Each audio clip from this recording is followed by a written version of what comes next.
Hello there. What is going on, everybody? Today I'm going to be talking about X-Wing. If you are brand new to the game and looking to jump in and get started in X-Wing 2nd Edition, because a lot of people ask me, hey, where should I get started when this? Should I buy some old 1.0 stuff, or should I just buy 2.0? Should I buy conversion kits? Should I buy a bunch of old stuff and get conversion kits? I'm going to kind of talk about that from the standpoint of kind of being on a budget. Also, if you are new here, I am running a big giveaway for the Star Wars Celebration exclusive Hasbro Black Series Obi-Wan and Darth Maul. But that is running until the end of the month, so make sure you subscribe and leave a comment to enter to win that. I will announce the winner towards the end of May, and I usually announce winners at the end of my videos, so make sure you watch all the way to the end.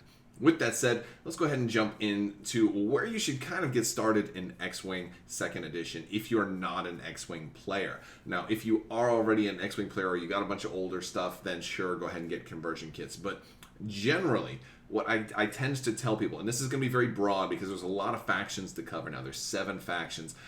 If you're on a budget and you're looking to kind of get into this game cheap, I'm going to kind of recommend you stick with Hyperspace format, and what that is generally just a more restricted format that's only using the new expansions that they've released in 2nd Edition. Well, for the most part, it's only using the new expansions that they've released in 2nd Edition. There are a few exceptions to that, but that's just a really good starting out point. It's really good for balance purposes, and it's also really good for new players starting out in the game. So the only time I would really suggest, there's basically 2 situations where I would say that it's a good idea to buy some 1.0 stuff. One case would be if somebody is selling you like an entire 1.0 collection at a heavily discounted rate, and I mean like more than half off of what it would have cost MSRP. I'm like if they're selling it to you at like 20% cost or something like that, then it's probably a good investment to go ahead and just jump into that, get yourself a conversion kit for whichever faction you want to play,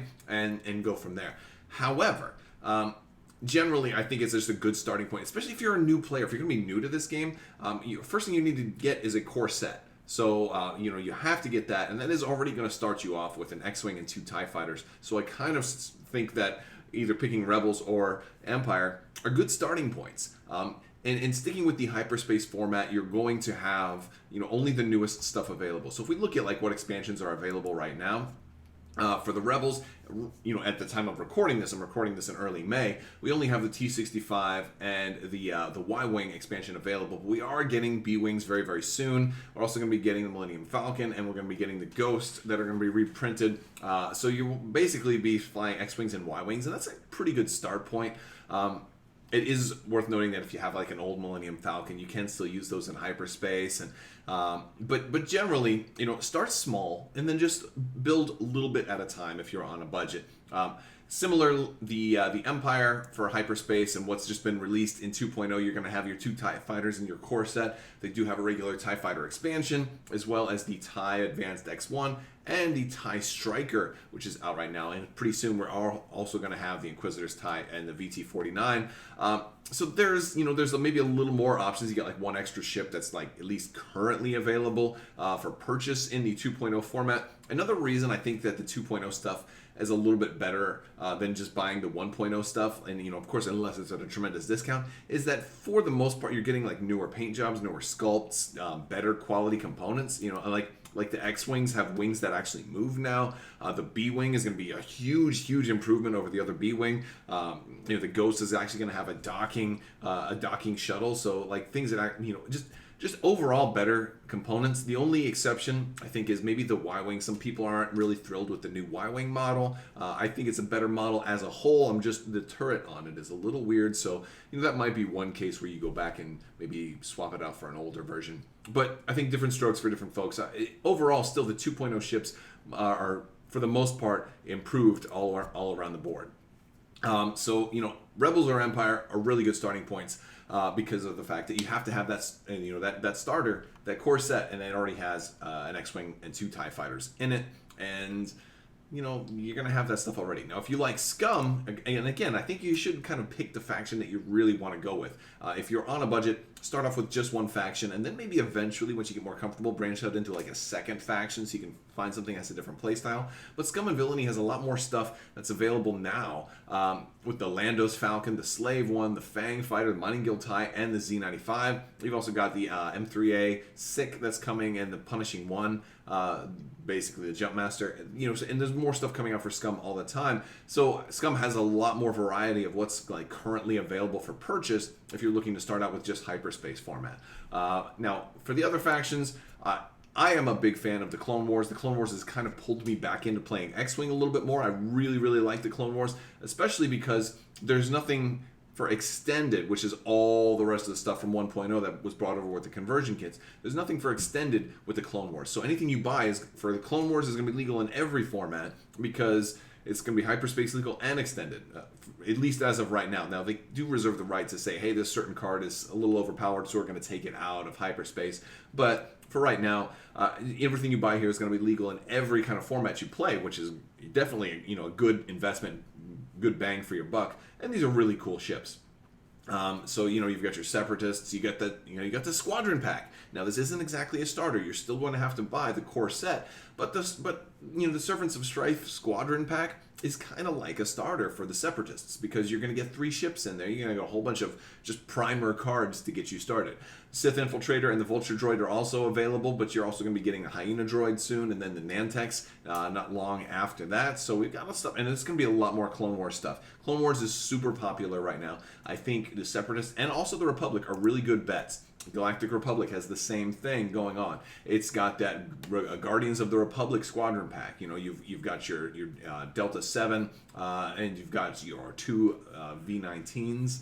They also have the ARC 170 and the Delta 7 expansion on its own. And you're also going to be getting the N1 Starfighter and the BTLB Y-Wing, which is that Clone Wars Y-Wing. So you're going to be getting a lot of really cool stuff in the Republic. I think this is actually my favorite faction to play right now because of all the Jedi that are there, and also I really like a lot of the looks of the ships.